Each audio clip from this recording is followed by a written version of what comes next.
देवी अहिल्याबाई होलकर लोकमाता नाम से देश भर में प्रसिद्ध मालवा प्रांत पर निष्पक्ष भाव से 28 वर्ष तक एक रानी के रूप में राज करने वाली देवी अहिल्याबाई होलकर की कहानी।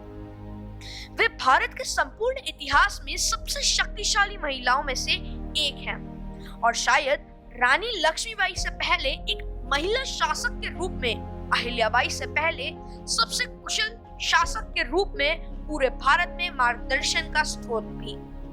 देवी अहिल्याबाई होलकर का जन्म 31 मई 1725 में चौंडी गांव महाराष्ट्र में माणकोजी राव शिंदे के घर अहिल्या शिंदे के रूप में हुआ था।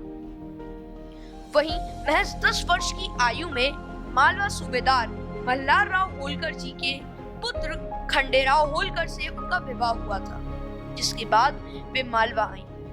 पति का चंचल स्वभाव व उग्र स्वभाव उन्होंने सन 1754 तक सहा, जब वे मात्र 29 वर्ष की आयु में विधवा हो गई। खंडेराव कुम्हर की जंग में जब अपनी सेना का मार्गदर्शन कर रहे थे, तब एक तोप के गोले ने उनके प्राण हर लिए। उन दोनों की 2 संतानें थीं, पुत्र मालेराव व पुत्री मुक्ताबाई।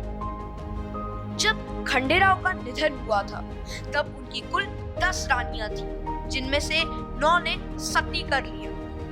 पर मल्हारराव जी ने अहिल्याबाई को सती नहीं करने दिया। कुछ सालों के बाद पुत्र मालेराव का भी निधन हो गया। उनका जीवन बहुत संघर्ष के साथ गुजरा था। अहिल्याबाई होलकर ने अपने जीवन में अपने राज्य के बाहर पूरे भारत में प्रसिद्ध तीर्थों और स्थानों पर मंदिर बनवाए, कुएं बनवाए, बावड़ियां बनवाई, मार्ग बनवाए, सुधरवाए, भूखे के लिए अन्न क्षेत्र खोले, प्यासों के लिए पानी के प्याव बनवाए और आत्म प्रतिष्ठा के झूठे मोह को त्याग कर मरते दम तक न्याय करने का प्रयत्न करती रही।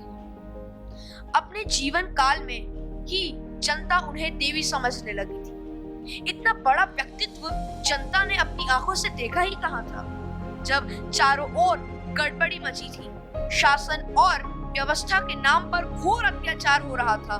प्रजाजन, साधारण गृहस्थ, किसान, मजदूर अत्यंत हीन भावना में सिसक रहे थे।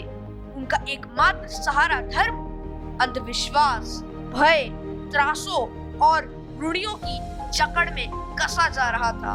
न्याय में न शक्ति रही थी न विश्वास। ऐसे काल में अहिल्याबाई ने जो किया, बहुत कुछ किया और वह चिरस्मरणीय है।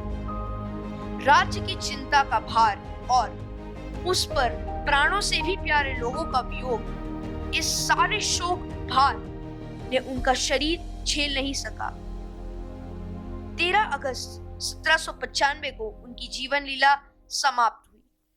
आज इंदौर में प्रतिवर्ष भाद्रपद कृष्ण चतुर्थी के दिन अहिल्याोत्सव मनाया जाता है। धन्यवाद। अगर आपने वीडियो यहाँ तक देखी है तो प्लीज सब्सक्राइब करें और लाइक करें। यदि आप आगे आने वाले समय में भारत के इतिहास के कुछ कुशल शासकों के ऊपर वीडियो देखना चाहते हैं तो प्लीज हमें कमेंट में बताइएगा। जब तक के लिए जय हिंद, जय भारत।